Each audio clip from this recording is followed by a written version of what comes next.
via Istanbul to come through to the city here of Almaty in Kazakhstan.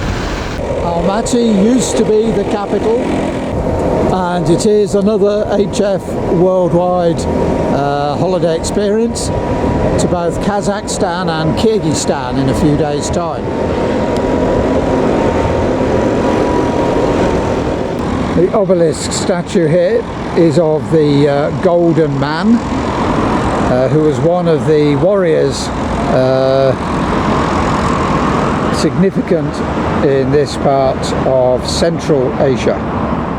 The statues represent here wisdom, motherhood,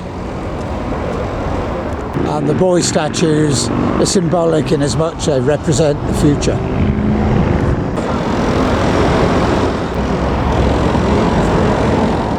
Kazakhstan itself became independent on the 16th of December 1991. The murals here represent the history of Kazakhstan from the 15th century, when it was predominantly organised and run by Turkic people. Children were in the summertime usually spending how despite the fact our arrival day was a Sunday and we've had a late lunch, it's now 3:45 and we'll come through to the market, which trades until about 7 o'clock tonight. Inside it's called the Green Market, and the fresh fruit section of the Green Market is looking fabulous as well. Lots of different and really nice looking salad ingredients. Before you buy, you can try, although we're avoiding doing that. This section is actually run by ethnic Koreans here in Kazakhstan, I must get that right. And there's various salted cheeses and other sweetmeat products on this side. Well, I've just asked, and this is a massive sheep's cheese, and all the products in front are all derivatives from that as well. Absolutely stunning display. Section here all with pickled vegetables. It's possible, even in this day and age out here, to scan, code and pay.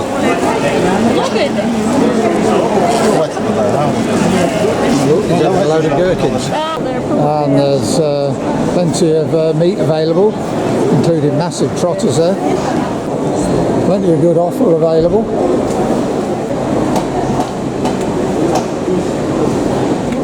And the section here is the horse section, so all this is horse produce. This is the poultry section, including a whole load of thighs there, and right the way down I think to some quail or something like that, just along here. Let's zoom in and have a look, see. Pretty about all the plastic, but hey. And in Russian on this stall are a load of dried herbs. This stall is selling dehydrated or sublimated, as they're calling it, fruits. There's some real artisan breads available here, and a whole range of different, look, really nice sausage here, hams the lot. Kazakhstan is obviously a huge landlocked country. Fish is not often, in fact quite rarely available. That which is well preserved, smoked, etc.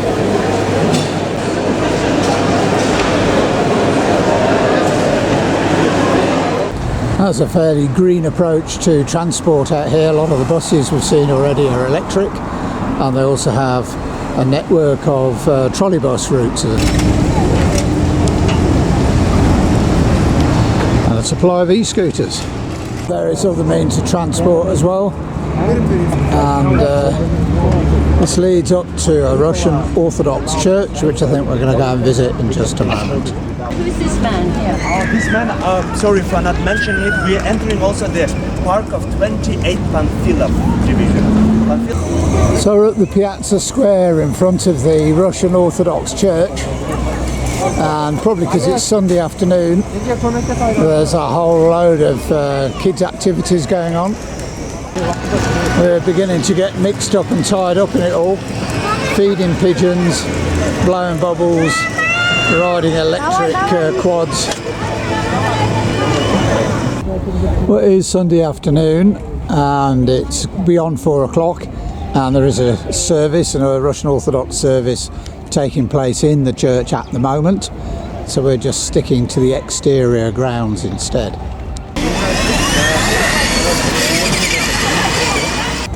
Which includes a developing rose garden. So that's why every person. Other flowers are available. As long as it's not any. Just beyond that is a war memorial, and this impressive structure is protecting Moscow in as much that this is pointing in the direction of Moscow.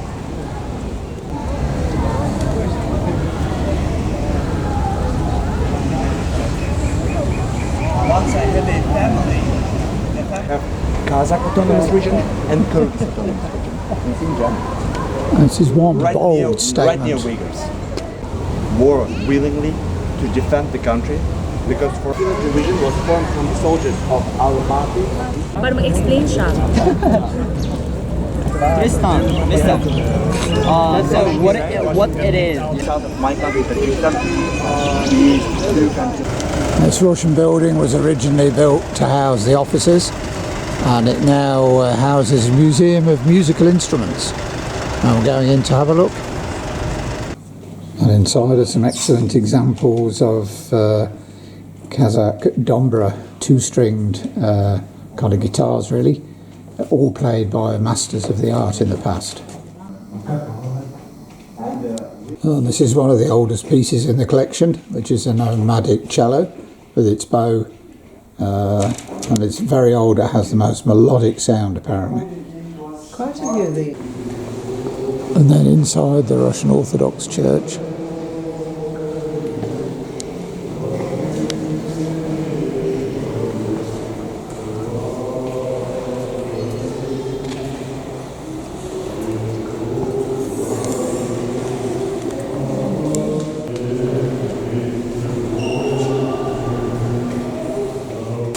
our last point of call today on our first full day in Kazakhstan.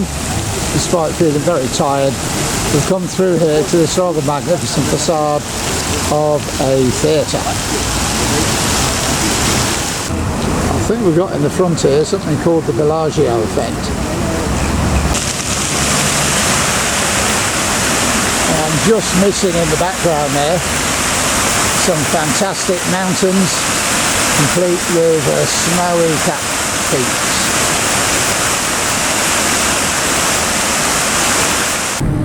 Well, the following morning we left Almaty and we're driving north over the steppes, which is a vast plain of grassland, stretches as far as the eye can see in all directions, and there are a few distant hills, and we have passed one huge reservoir with a lot of tourist activity around its shores. It's hot, it's very dry, and our minibus, just parked up there, is with our driver taking us on the rest of this trip.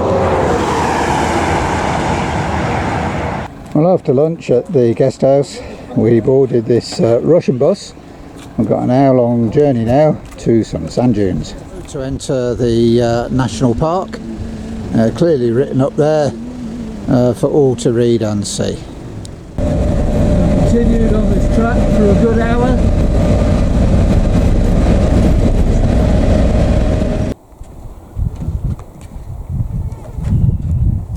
Until we reached a short while later the end of that section, and the start of a short walk up onto and into the Singing Dunes. They're 150 metres high, about 5 kilometres long, and formed between 3,000 to 5,000 years ago. On the way we came across this sand lizard, just taking a little bit of a shelter in the shade from the heat of the sun himself.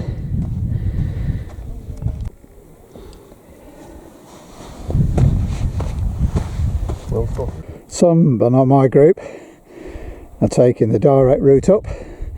We're going around the side more gently and we'll be coming down this way. Well, the ascent is both hot and quite tiring. My group, our goal at the top, is not too far ahead. Now, if you'll excuse the heavy breathing. Now just short of the top and can look along this ridge line. The last pull onto this ridge is probably the hardest bit, it's the steepest, and you slip backwards on sand. But once up here, great commanding views in each direction.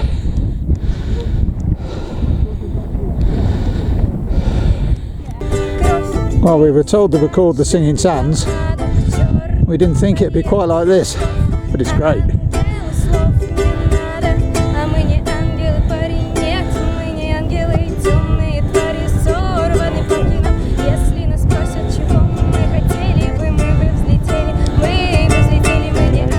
Onto the top of the ridge, and our descent route will take us back down to the car park and the bus for the bone rattling ride back to our accommodation tonight a little later. Well, a bit later in the day, temperatures dropped a little, and on the ridge line it was quite windy, but they're quite cool with it. And now we're just doing the descent back down to the coach. From the dunes, our route back along that bumpy, dusty road was across the steppes here, which is very typical terrain here in Central Asia and this part of Kazakhstan. Pretty dry, pretty arid, a little bit of scrub growing, but amongst this lot some really fragrant herbs can be smelt on the air as well. Well, having left our guest house this morning, we've travelled now for about 5 hours on a fairly long, boring and monotonous road, but we've come through to the national park, or the natural nature park of Sharin, famous for its canyon. We'll explore that later. So before we set off, it was a question of getting a little bit of lunch prepared. The capable hands of Yanibek and our two drivers. It looks like a feast fit for a very hungry HF group. Well, after that excellent lunch, a little bit later on in the afternoon, it's already gone 3 o'clock. We're just starting a walk now down into the canyon, also known as the Valley of the Castles. Once on the walk proper, the impressive canyon scenery came into view.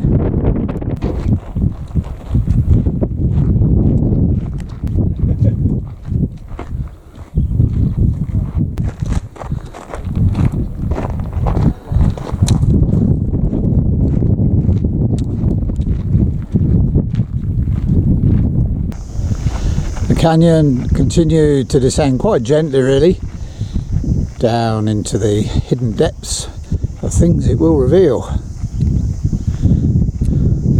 There's clearly a top path, some just choose to stay on that and look down, but we've come down to be in the heart of it. One or two small side canyons. Unfortunately, it's not as hot as yesterday, and through the gorge, by its very nature, there's quite a strong wind funneling through, helping to keep us a bit cooler as well. There might be a sleeping giant up there looking down on everything. And my camera can't. getting interesting again here. A long panorama. Some of these formations, a lot through volcanic activity, are in the most twisted formations now. Another vehicle coming down.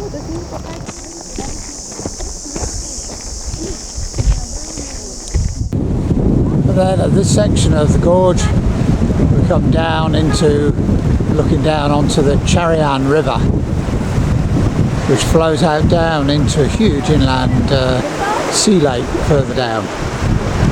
So millions of years ago when this was formed, it stretches now for a further 150 kilometres or thereabouts.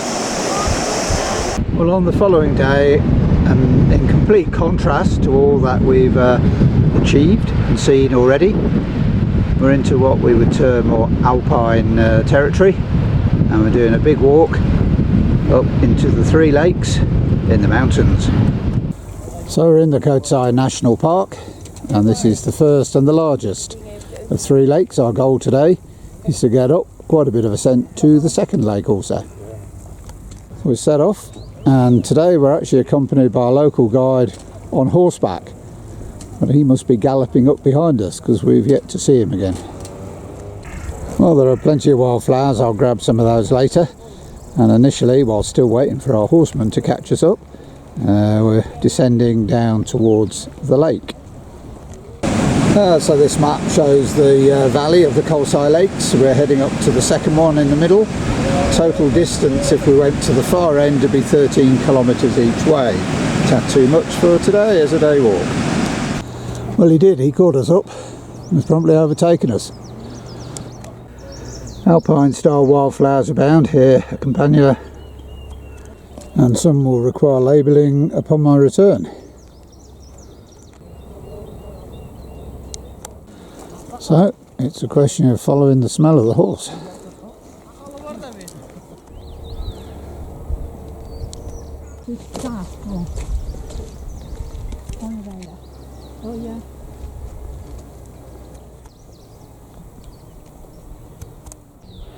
Aquilegia or Columbine, wild alpine variety. Well, up the front I've got Stuart, one of the group, and the rest of us are just a little way behind somewhere. Where are we? Losing them, there we are. A few just ahead of me, and a couple more.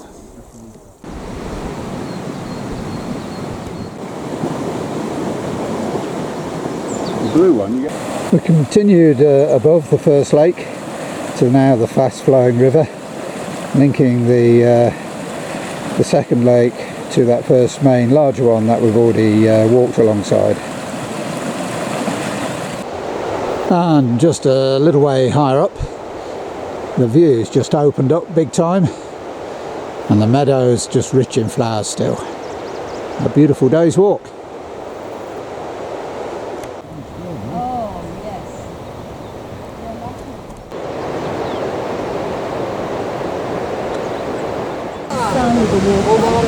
I like being in the trees. It's lovely. Really, really lovely. Well, it's alright for some. Okay, he wants a drink, and that's the easy way across. We have to walk this fairly dodgy plank. The Jallybeg is there to assist as well. Fortunately, a lot of this walk is in the shade of the trees, so we're out of the intensity of today's sunshine. And then I think it's 4.5 hours after we set out, and quite a bit of ascent on some quite muddy terrain. We've made it up to our lunch spot and our return point up to the second lake.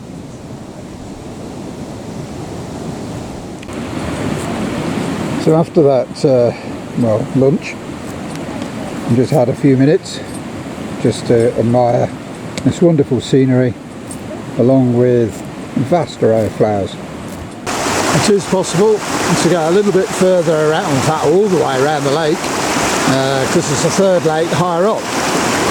This bridge would be that crossing point. But for us, this is a suitable goal and objective for the day before we start our descent. Well, the old horse managed to benefit from our surplus tomato and cucumber. He might have had some chips and chicken nuggets as well, I'm not sure.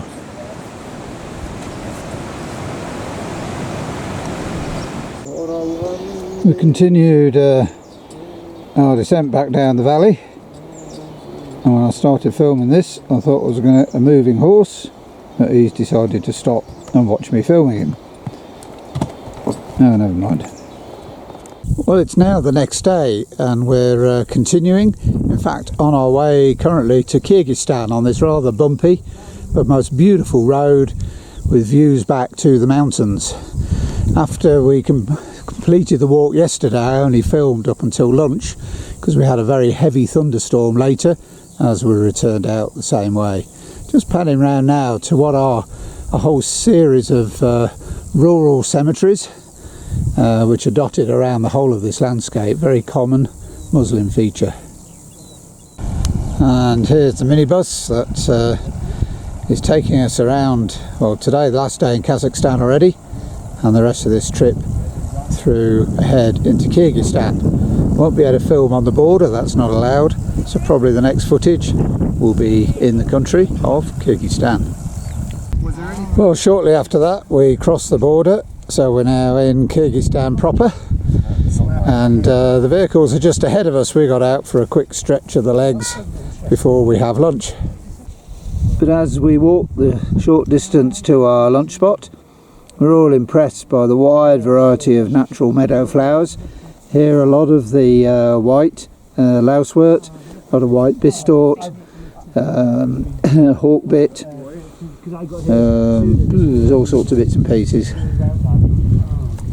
Well, the vast majority of Kyrgyzstan is made up of mountains and passes, and we're in the high alpine area now, which is very green and lush.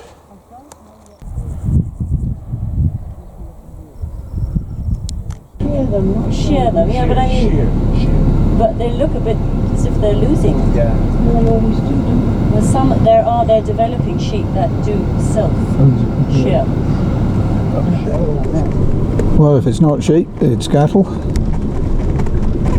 both of which you have to get through.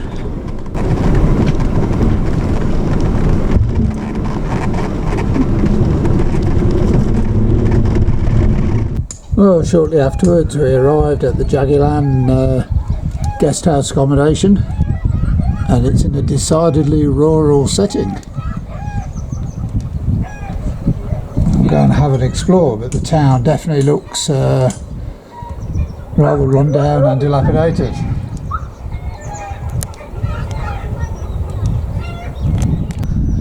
Field behind, a horse and some kids enjoying themselves, and then a blacksmith doing a little bit of reshoeing.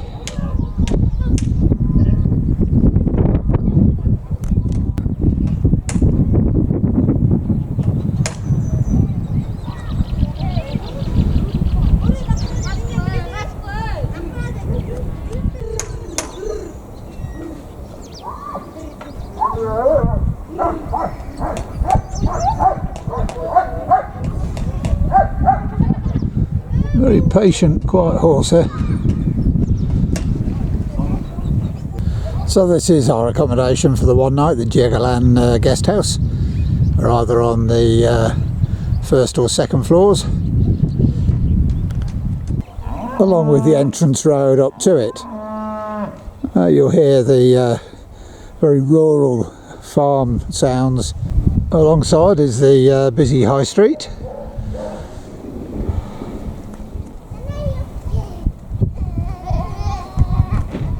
But it's just surrounded by magnificent mountain scenery.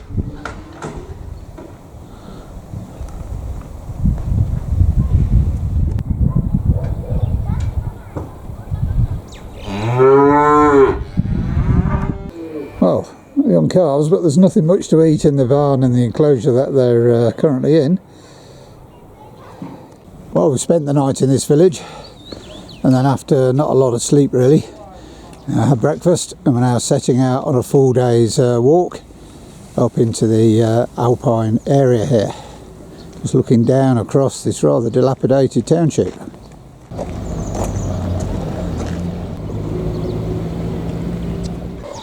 We continue to ascend gently up through the upper part of the village.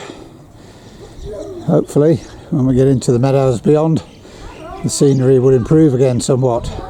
Forecast today sadly is for rain, so there might not be a lot of footage today. Well, the first few drops are just beginning to fall now. Let's have a quick look back. Across the meadows now in some light rain. One of several herds of horses that we've already seen whilst travelling here, particularly yesterday. I understand cricket. Yeah, I don't understand cricket. In the capital. So we're making slow but steady progress. A few sheep, a few cattle. I see cows just down there. Hey, who are you calling the cow? And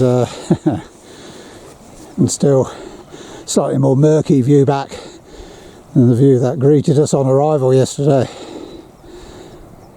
As we progress higher, that threatened rain doesn't seem to be on its way, and we can see our route ahead along with another herd of horses.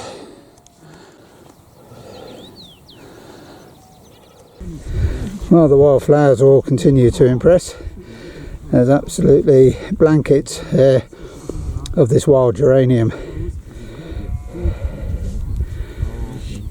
Johnny Beg in the Middle East. Yeah. With a shisha. It's all intermingled with a lot of forget-me-not. Seen a lot of early purple orchid as well, No, smell it. Yeah. as well as bird's eye primrose. That's like what the Victorians used to. Then some greater mouse here.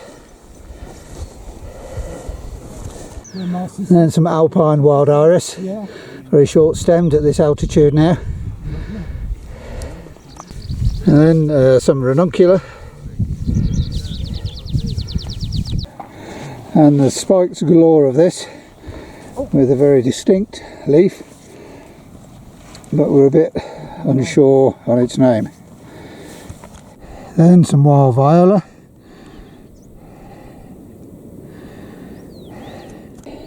And I've now just stumbled across this clump of Alpine wild iris. Beautiful seeing them all together here. Well, that's got to be, I think, an Alpine aster. Oh, I've got two different varieties. They're both asters.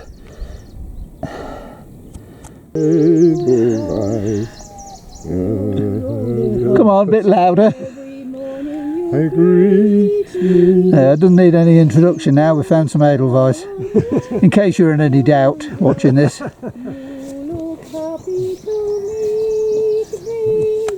So it's an ever-changing wildflower landscape.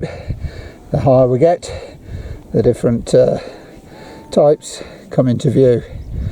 And we're just trampling all over it. It's just so profuse up here.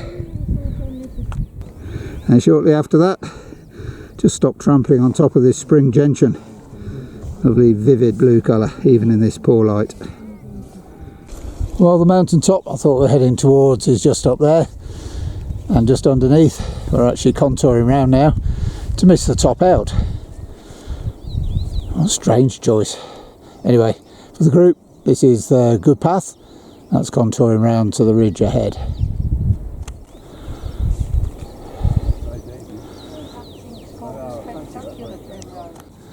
Alpine Avon, early purple orchid, and another for checking later. Best clothes. The people who came early. Well, we've been walking for quite some time now, and earned a well-earned first lunch stop at just after 12 o'clock, and we're looking back down into the valley beneath us, where we're heading towards. We're about halfway through the walk, and still no rain thankfully, but it looks like it might be coming. Hey ho. Well, after quite a bit of descent, we got down to this beautiful lake. Its translated name is Crane Lake, because in the springtime crane birds migrate to here and nest, but they've now flown off.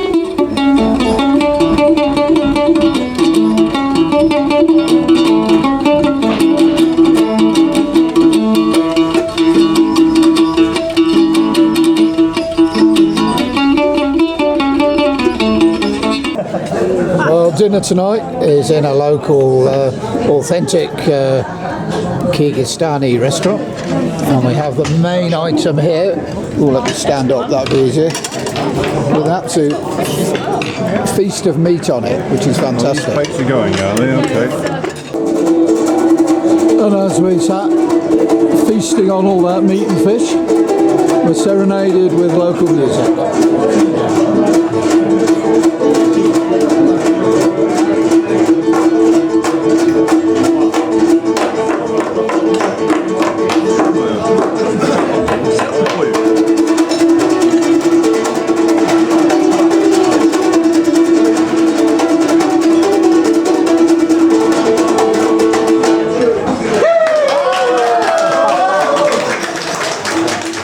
This is the gang, our driver, Yanni Beg, our guide, and all of the group. They're all just chucking in. And last but not least, our main man, the driver of the van, that collected all our bags that got lost on our way here.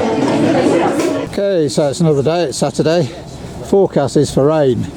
So we switched the walks around. We're doing the walk we should have done tomorrow today for safety reasons, and just been brought to this start point.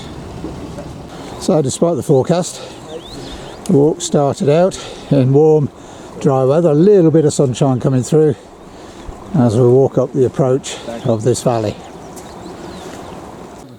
We rose up steadily through the damp and really quite humid forest. Again today there have been many wildflowers growing along the edge of the forest here. I love these orange. It's out to the woods. For a brief respite in more open terrain. We had a steep hill to get up instead. I think we'll be cresting that ridge just ahead in a short while, and just having a little stand-up break because there have not been any tree trunks down, and the panoramic view is not the greatest today as there's quite a bit of cloud and it's rain-bearing cloud to boot. Well, shortly after that we came up onto the open hillside, and these big rounded grassy sloped hills with speedwell, thistles, clovers and stuff like that. It's without the dry stone walls. It's just so reminiscent of the Yorkshire moors, not the moors, sorry, the Yorkshire Dales. Then just like in the Yorkshire Dales, there's a hardy sheep variety grazing happily here on the fell tops. Only difference being the shepherd, where is he? There he is. He's on a horse.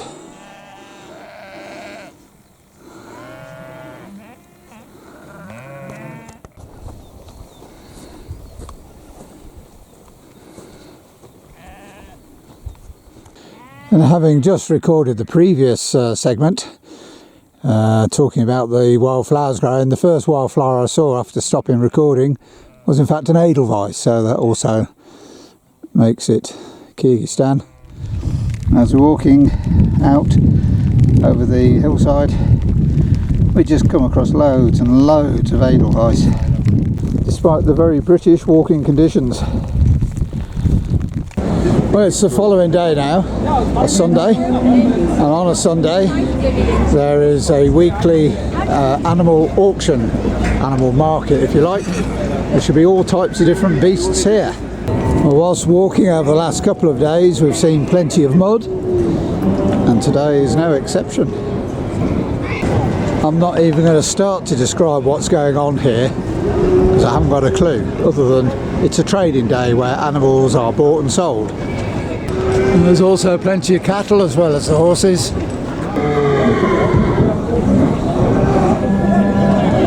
You don't really need my soundtrack. The animals are producing it for me.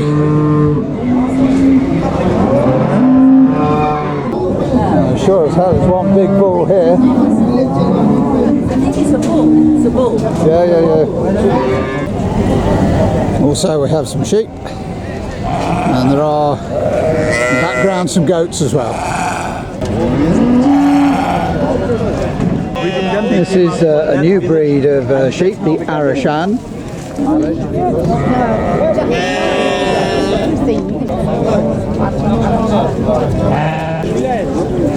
And walk on. Well, I think I'm taking a photograph, not a video. The slaughter. So I went inside of the yurt, and the people were.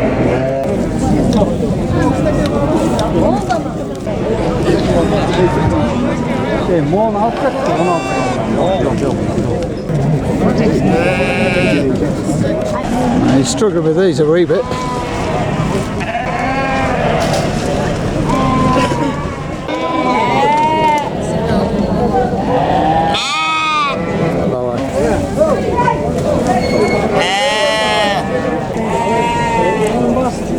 Not everything, of course, is for sale. Well, a short way from the animal market is a Russian museum. That says it's a nice outdoor setting with some nice sculptured features.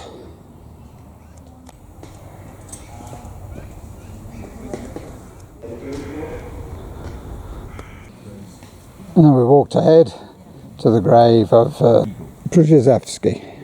I'm just trying to think in terms of... So this is the monument to Przezewski with the majestic eagle holding an olive branch in its beak and the sign of the Russian Orthodox Church just underneath. And the eagle stood on a cartographer's scroll because map making, amongst other things, was one of his big things. And the site overlooks Ishikor Lake, which in world terms is the second largest inland lake after Titicaca. So in the afternoon, after lunch, we came through to a Russian Orthodox church here in Karakol. This now Orthodox church has a very checkered history. Throughout the Soviet era, it was banned and used primarily as a gymnasium. It was only in the 90s, post-Soviet era, that the local community financed the rebuilding and worship back in this church.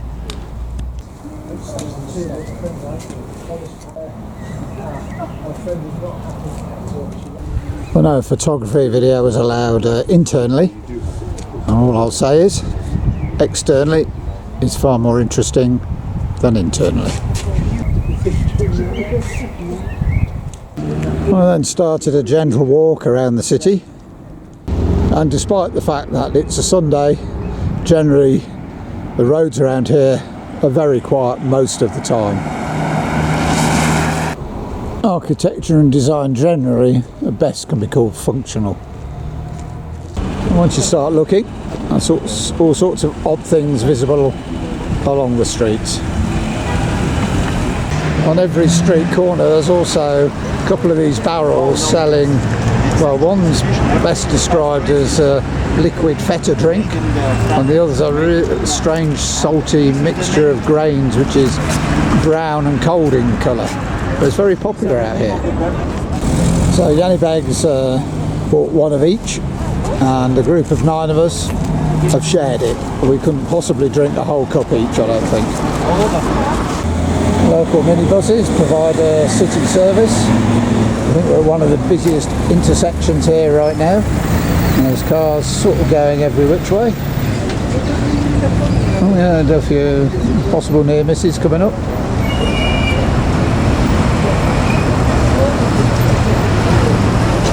But despite of that, there's lots of little hidden gems as well. Catalogs, books of our pedigree, and every person knowing his with 40 races coming out of it. 40 races of San represent 40 biggest tribes that form Kyrgyz nation. 40, and in the middle of it we see some shape, some circle. It's the top of the yurt. It's the airdrop receiving mode. Airdrop, yes. Which one? Receiving. The statue is to a guy who was both an actor and an artist. have to pay the damages. It's a very small amount. I now come through to view a Chinese Muslim mosque.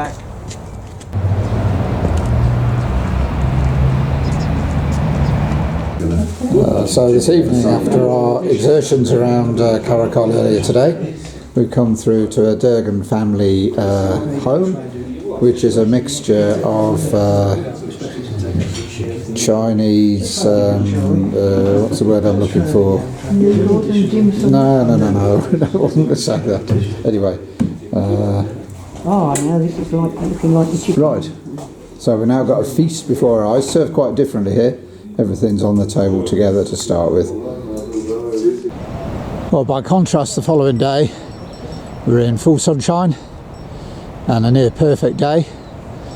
And we've actually come up the valley now to do the walk originally scheduled for Saturday. We rejigged it all and it all seems about right. And here we have the 7 Red Bull formation.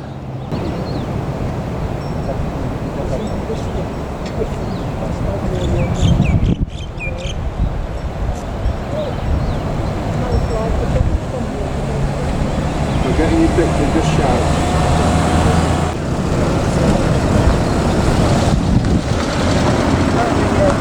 And we need to continue along this valley a little further before we start the walk. And we're kind of in the valley of the yurts. This is a lot of glamorous camping, if you like.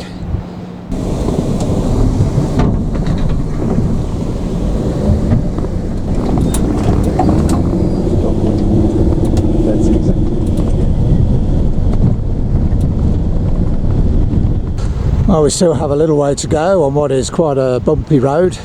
We crossed the very fast flowing river about 5 times as we're making our way up to the higher pastures. Herds of horses and another yurt camp. And so just a quick look back down the valley we've just been driving up for the past about 7 or 8 kilometres, I would guess. Well, we've got about as far as the minibus can bring us, and horsemen are eagerly awaiting to see if we want to take a ride on a horse higher up the valley.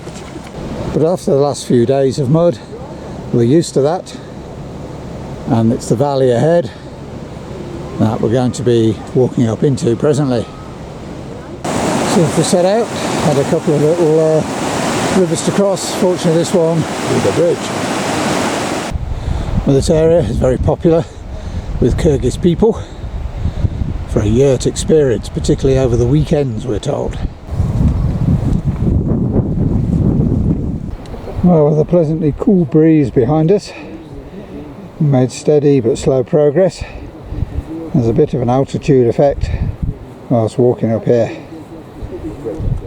And then unfortunately the weather pattern today is taking a leaf out of previous days, and a light rain has now started, and the pattern has been for it to get heavier. Sort of on our goal. This is a hilltop we've been heading towards. We're now let's see 2.5 kilometres into the walk, and we'll put on I'm guessing about 200, maybe 250 metres of height. And despite the rain on the top here, there is still a little bit of sunshine just in the valley where we started out. Well, despite the rain, we completed the walk a short while later and acquired this yurt where we have to take our boots off outside, unfortunately, in order to go in for our picnic lunch today.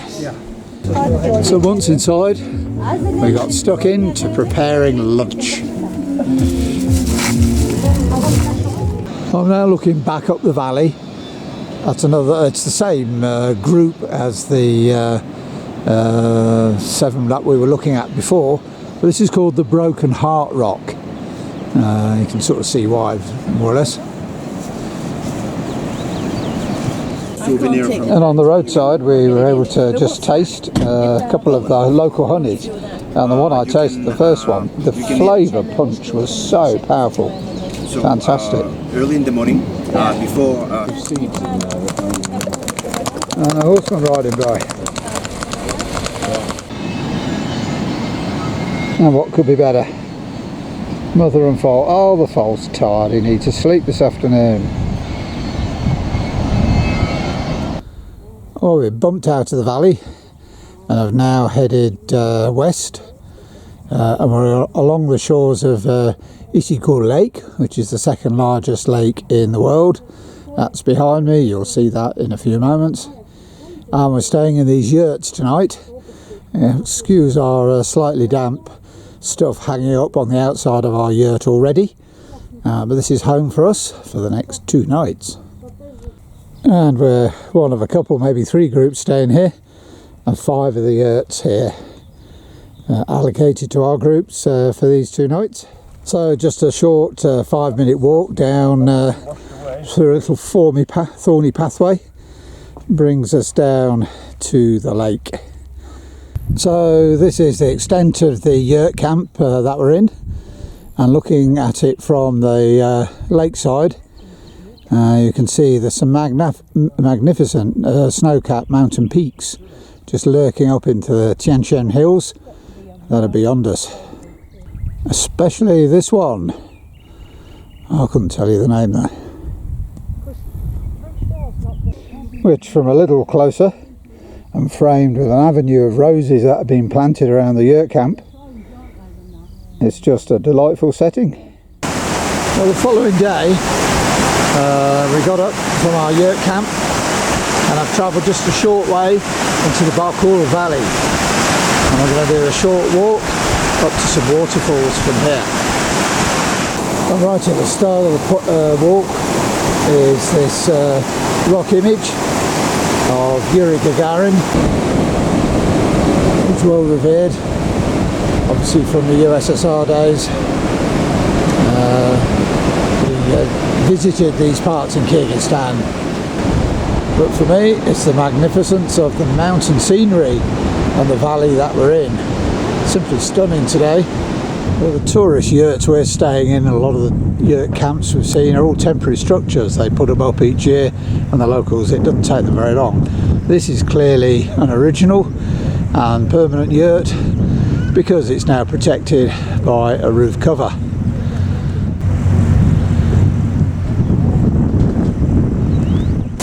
So our initial goal on this walk is the first of 3 waterfalls.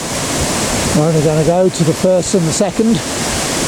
So here's our first waterfall in 2 parts.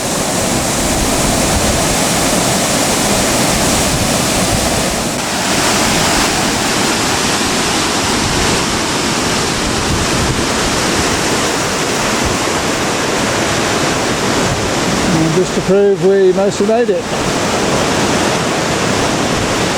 There's one guy, I can confirm that he's not one of my HF group, who's just about to take a little bit of a dip.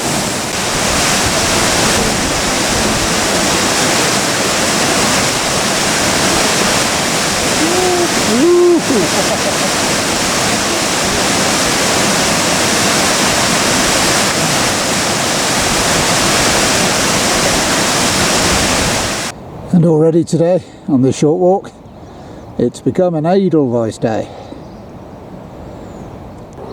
And as our path continued to traverse ahead, we had the most fantastic mountain view scenery to enjoy as well. And then we swung into the side valley, again alongside a fast flowing stream, and wound our way up on this path towards the next waterfall. But above us, these towering cliffs and high mountains are truly superb. And then we reached our second goal, the higher waterfall.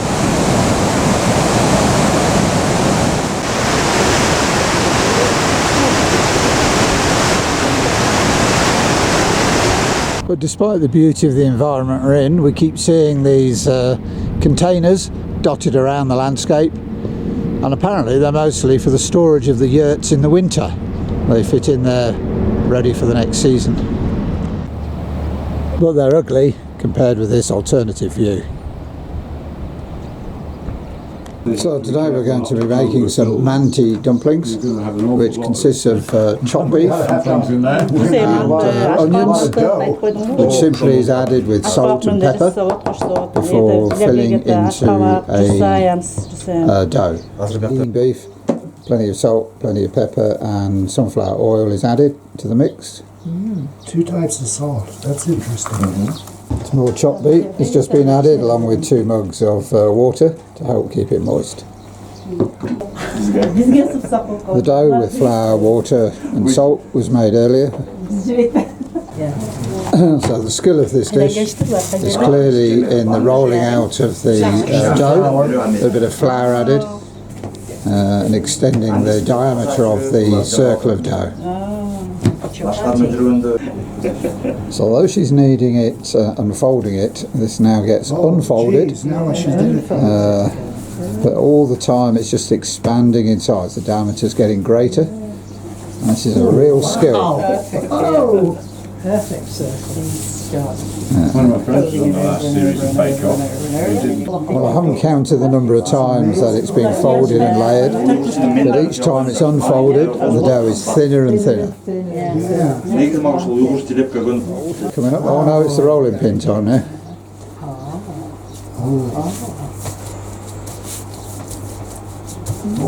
This is artistry in motion here. Yeah. Yeah, it's good. This has been quarter turned about 5 or 6 times now, and all the time it's getting thinner and thinner and wider and wider. Quite big squares. Yeah, almost rectangle.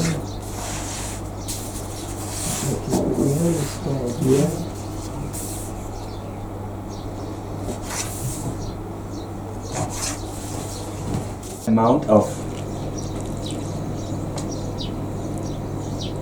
stuffing. Quite a lot, isn't it? Seems Don't be afraid of pressing it. Yeah, and then just the edges. She seals the edges. That's ready. And not the top. Not the top. Oh, okay. It's 2 prepared already. I've got that. Yeah, top. Yeah, and then you pinch the side. I would pinch them actually together. Oh,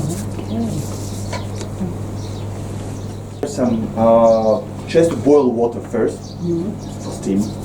But then transferred over to the steamer with a little bit of oil to prevent them sticking, and they'll be steamed for around 45 And are they minutes. served with, not obviously not soya, but are they served with some sort of something? And the end cooked result has now been presented to us as part of our lunchtime today.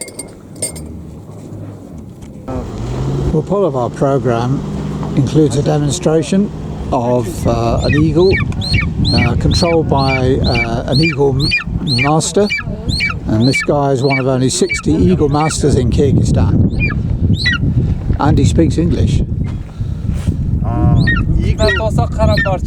Eagle master in 3rd generation of Ruslan, and now he holds a bird whose name is Karabarchin. Can be found usually on the cliffside. Sometimes they have it on the floor or on the ground as well. Usually on the cliffside. And It's not going to take long.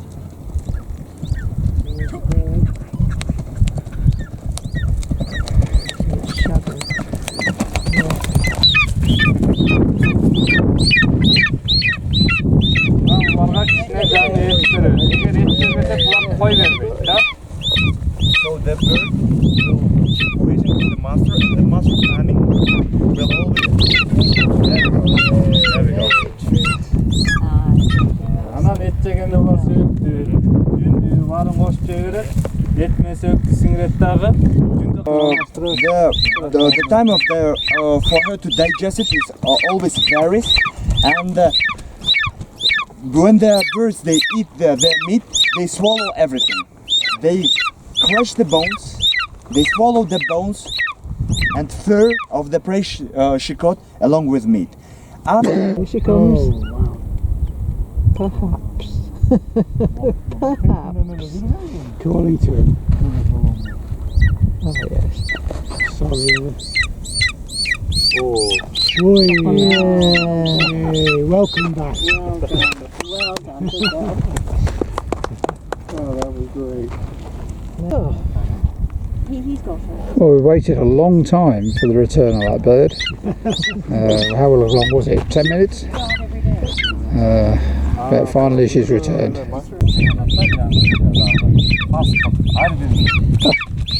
The little boys just brought the hood over.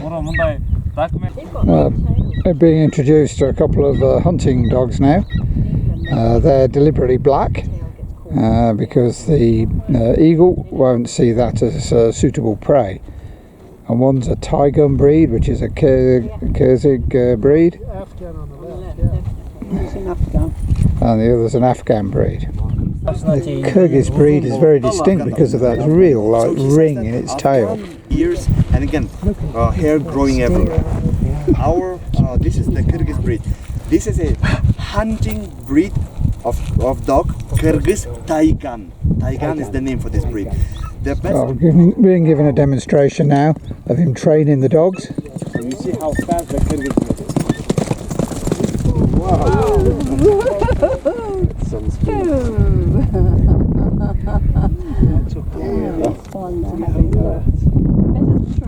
That was a fast guy. And returning the prey to his master. Have a bit of fun. Yeah. Playtime first as well between the two dogs. And as ever with a bit of training, a bit of a reward as well. And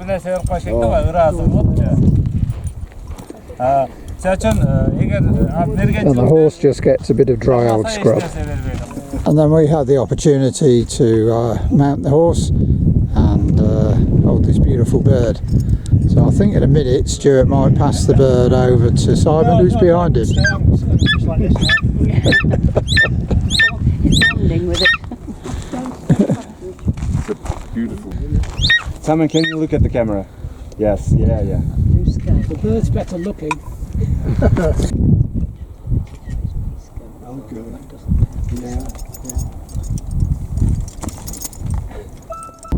It does look a bit from the back, a bit like a flying helmet.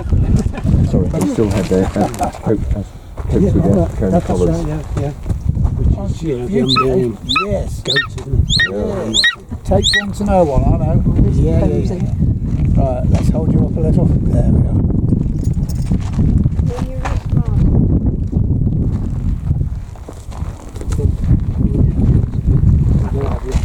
Just start getting the full length of the wings. Okay. It's an experience. Thank you very much. Okay. Yeah. And then as a bit of a finale, we have the whole family group, along with Anthea holding the bird on the saddle. Thank you very much indeed.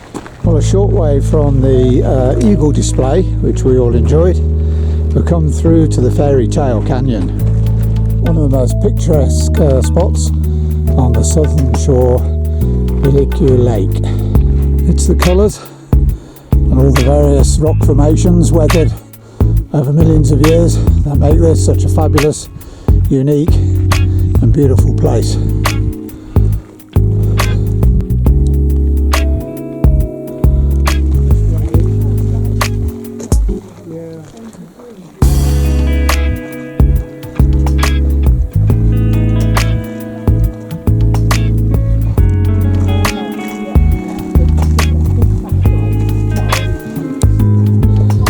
As a group, we're just taking in this enchanting landscape.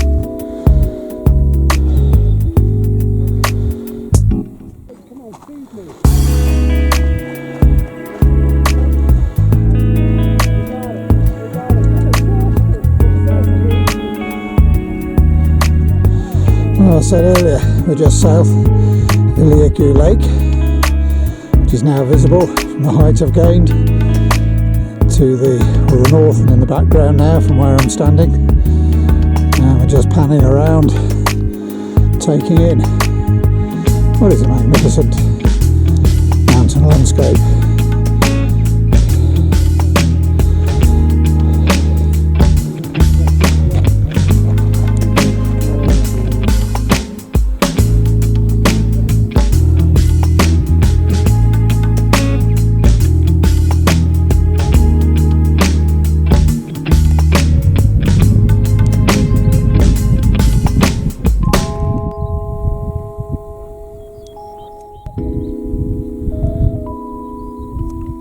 somewhere lurking in there we have Stuart.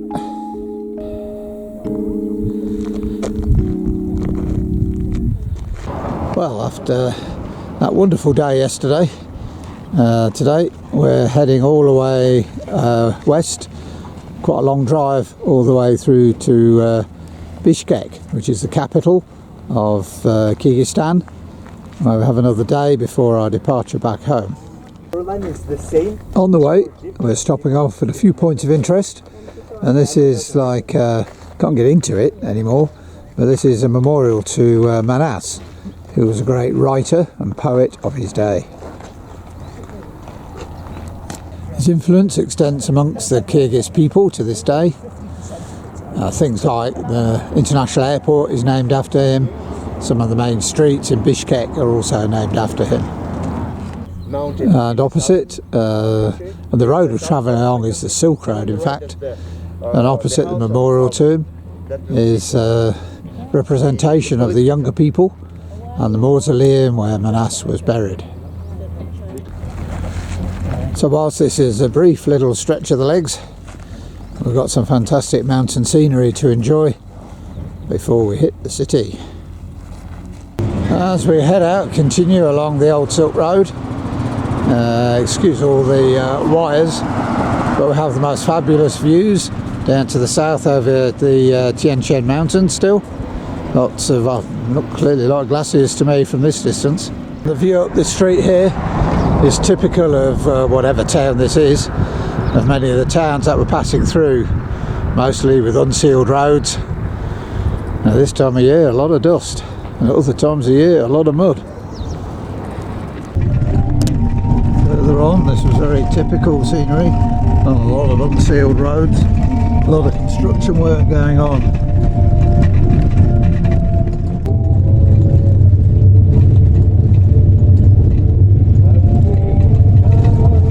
Our travels west today.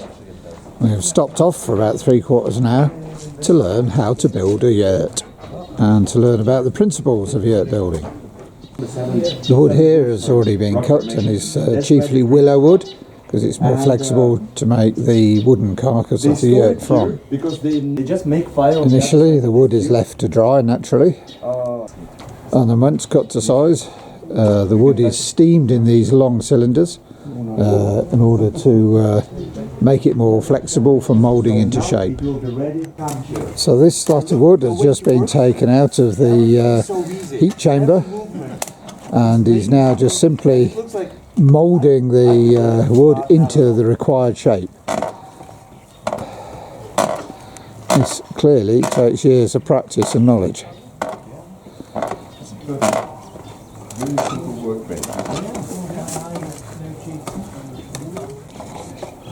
Already we can see the new shape that this piece of wood is taking on.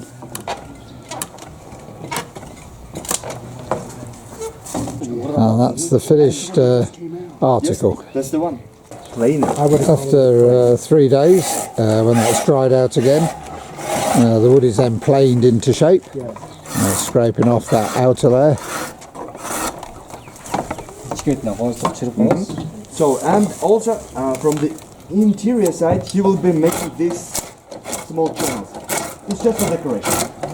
This one is just for decoration because it will be the one facing. The next stage traditionally will be to paint the wood red. So once painted, the slats are drilled through, and then you use some cowhide to tie the knots to create a trellis and what network. he's doing here, right now, he will pull this cow skin through these holes, and it will fit. It will attach together. There we go. Take a look the way he will make a knot.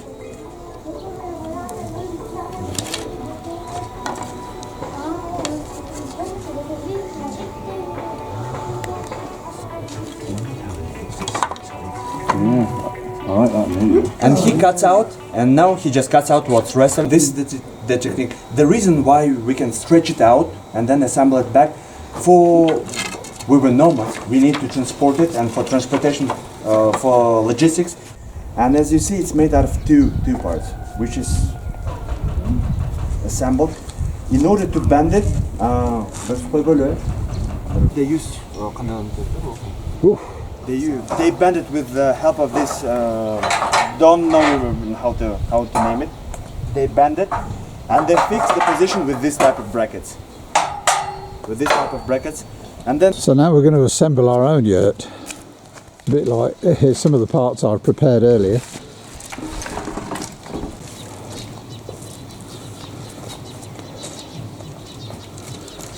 Animal skin will be traditional, but this is just a bit of tape. One member of the family holds the top piece up, whilst the support ones are put in quite quickly.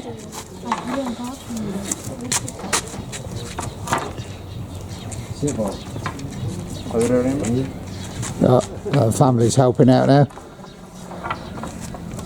Already that's kind of self-supporting. So right now, if you want, you can join us helping to attach the pole. And then we made our contribution, which could turn out to be an absolute disaster. But there again, we might make a yurt out of us yet. Well, it's a team effort now, and this thing is going up in next to no time. It's only been a few minutes so far. And then before any of the felt is applied, more strength is given by tying all the way around. It starts leaking. It starts leaking in some places, but still you can patch it. Oh, Rich is having a go now. You know what you're doing, Rich? Why we saw I'm kind some of getting yurts into this under part. the roof nowadays is that I mean, A reed carpet is then laid around the outside. The decoration goes on, but the colour is all on the inside with the pattern. And then a fairly thick layer of felt is applied to the outside. That's from sheep fleece. It's the man of the house who is responsible for all the woodworking that goes on, but the ladies are responsible for all the colourful and beautiful felt work which they produce over here. And then the roll-up door goes into place. And then another piece of felt made by the ladies is pulled in to form part of the roof structure. And then the last piece is the cap. That goes on the very top to keep the rains out. And so here we are inside a very warm and snug little yurt with its internal decoration and the warmth of the felt to keep the rain out. Well, still on our way to Bishkek. We'll come through to a World Heritage Site of the Burana Tower, which is a medieval tower, minaret in fact, made of fired brick. Let's try it from this side instead.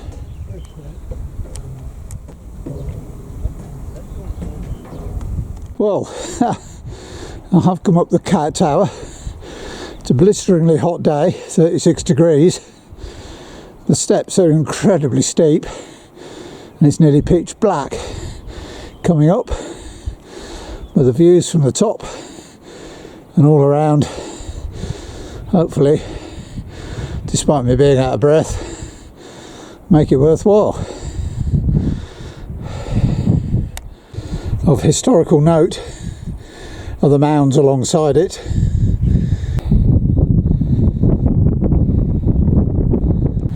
And I think at the latter end of this trip, these are going to be the last views I get back to the lure of this country, which are its mountains. So some very distant snow-capped peaks on a day that's 36 degrees at the top of this tower. Just Jonathan and I came up. Hello! The rest of the group are down there sort of looking up at us now and waving vaguely. This is the nature of the very steep ascent and now descent. Okay, so that's where we were on the top of, and that steep narrow staircase came down the whole of this height to what is a pokey little door that we just get under and through down here at the bottom. And then we had the final spiral staircase, which was a lot easier to come down. The nearby burial site, all in Arabic script, dates from the latter part of the 14th century. But now looking back on the tower I was just on the top of, it's not quite straight. Good job it didn't topple over when we're on the top of it. These burial sites are fairly randomly scattered over this site. There we are, none the wiser.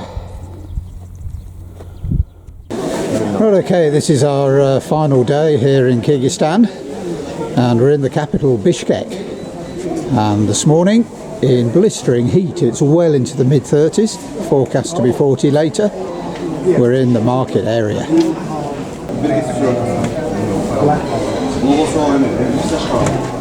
And the market itself, as I think we saw earlier in Kazakhstan, the range of dried fruits and nuts here is just fantastic, looking really fresh and good quality, and available in whatever quantity you fancy. Looks like Mary's taken over running the store, whilst Teresa's making a mega purchase. All types of different, to us, nameless teas. There's noodles, ginger, garlic, lemons, aubergine, peppers, a lot. I've got several recipes already in my head to make up here. And then the aroma from the spices on open display here is fantastic also. Some lovely gift sets here as well. As a group we're just wandering around, just admiring all of the colours, all of the variety and choice, and more importantly the aromatic smells in this market hall are just phenomenal. Well, these tiny little nuggets of what you might even think are dog treats, these are all cheeses. And there's a reasonably distinctive cheesy smell, even though they don't look like cheeses. One is made the same kind of cheese that we kept referring as feta, and this one is with apricot juice. So and come to the rices, dals, spices, star anise, hot rice, you name it, you can get it. But it's the volume of really good looking quality fresh fruit and vegetables for sale makes this a really good market. Well, it's only a Thursday morning, but it's busy, and there's a sort of scene of slightly disorganised chaos about it. There's a lot of pretty ugly Soviet bloc architecture around still. The kalpaks here, the hats, are Kyrgyz traditional hats, and the different colours and patterns do denote generally the age of the person who's wearing them. And they actually all fold effectively like a flat pack, so they can be carried easily if you're not wearing it on your head. And you can even go a bit more modern in terms of baseball style. And this lady here is a local hat maker, stitching by hand these. Keep going, this is film, not a photo. Yeah, and she's kindly given me permission to film her. But it's not only hats that are elaborate, these I don't know, coats, tops, call them what you like, really intricate and beautiful colour and patterns as well. Okay, so it's a really hot day today, but in the winter it's also deeply cold here. So these thick quilted bedspreads come into their own much later in the season. And for all the horse riders, there's a whole range of different saddles and horse tackle for sale. We took a short drive from the market and got off our minibus again near to the Parliament building, which, not unsurprisingly, looking at it, is called the White House. There's quite a few different modes of transport. Quite sure what that was, some form of electric bike. There are e-scooters, lots of cars, and green buses, but none of the green buses are electric. I second revolution in 2010 resulted in 86 people being shot here, and their names are on plaques outside the building, and from snipers on the roof, shooting down on the most rebellious of them. And this was a memorial was erected after that 2010 revolution, bloody revolution in fact. And the people here represent them pushing the tyranny out of their way. And we're now at the changing of the guard. It's on the hour. It's now 12 o'clock. The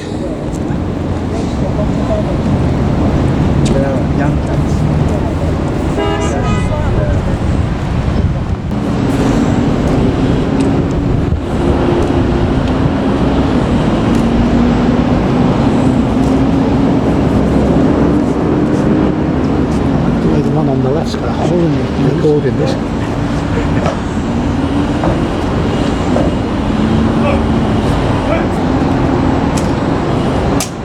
This is the guard changeover. So these two chaps who've been stood in this stifling heat for the last hour are now relieved of their duties, but not without the Ministry of City Walks return.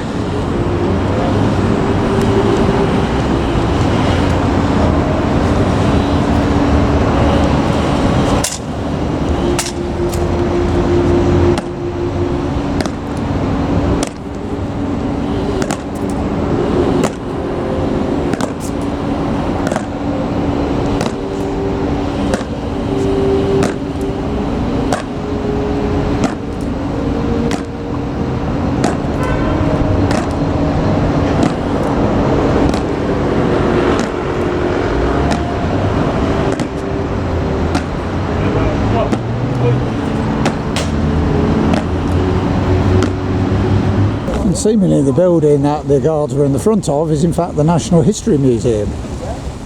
And although hazy today, in the background the Tian Shan Mountains and one of the highest peaks in the Tian Shan range, simply called Kyrgyz. Snow-capped peak, maybe visible in the far distance in the background there, behind the dome and the national flag on it. The Kyrgyz people never forget their Soviet past and have benefited considerably from that past to their independent state that they are today. To the extent that this large statue of Lenin, Lenin himself, is respected and revered as a changer for the good in the past. The building opposite is the central government administration offices. The gardens in this sculpture park represent images from the Soviet past.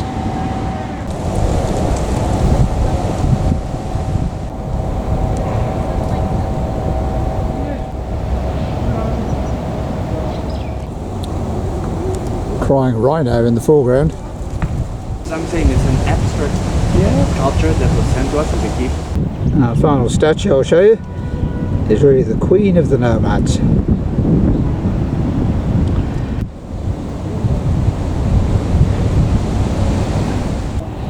But despite the hustle and the bustle of the city itself, the parks and gardens give a beautiful not only plantation but air of just calm and tranquility.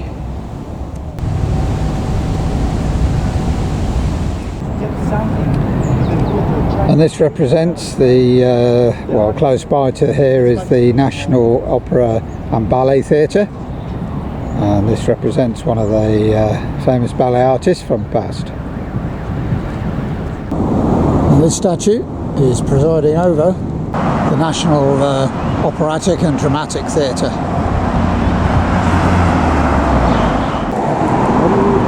Nowadays, cinema is very popular.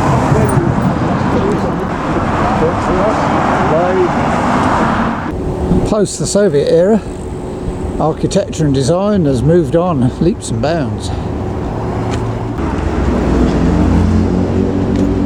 This is a memorial from the Second World War to commemorate over half of the 600,000 Kyrgyz who fought the Nazis, and in the centre of the yurt-shaped memorial is an eternal flame. And laurel leaves surround the top. A representation of laurel leaves, anyway.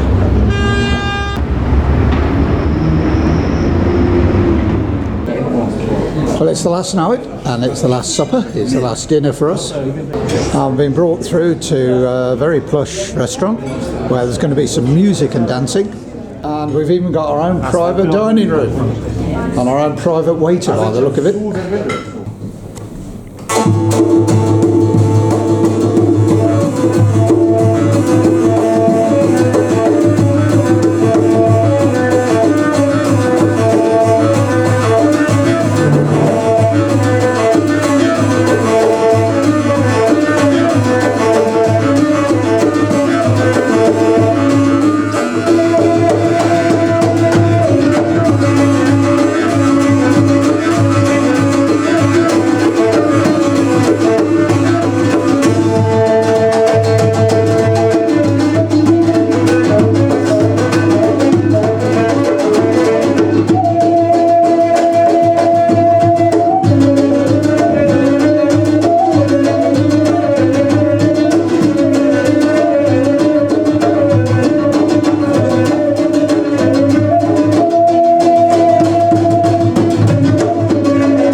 musical rendition from very talented artists. We tucked into our farewell dinner, which tonight includes some kebabs for us. We've had our salad starter already.